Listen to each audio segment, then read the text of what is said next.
La contribution potentielle du secteur des services à l'environnement à la réduction des émissions, cette contribution, elle est significative. Bien sûr, si les solutions étaient appliquées sur l'ensemble de la planète. Et ces solutions pourraient assurer jusqu'à près de 30% de la réduction des gaz à effet de serre pour contenir la hausse des températures à moins de 2 degrés. Nous nous sommes concentrés sur deux questions. Qu'est-il à la fois possible et réaliste de mettre en œuvre sur le court terme, sur le moyen terme ou bien sur le long terme? Et la deuxième question, pour quel impact?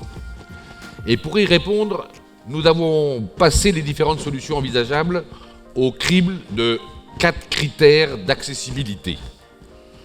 D'abord, le premier critère, la maturité technologique des solutions.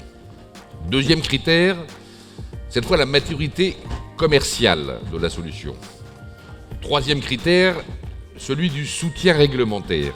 Et enfin, quatrième et dernier critère d'analyse, l'impact de la solution sur l'emploi local. À l'aune de ces 4 critères, les solutions du secteur de l'environnement présentent des niveaux de maturité différents. Plusieurs catégories de solutions se dégagent en fonction de la rapidité avec laquelle elles pourront avoir un effet sur la réduction des émissions. Les solutions à court terme, tout d'abord, c'est-à-dire celles dont l'impact pourrait se faire sentir d'ici 2025, que nous avons ici.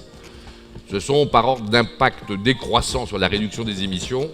D'abord, et M. Fage l'a dit tout à l'heure, l'efficacité énergétique de l'industrie.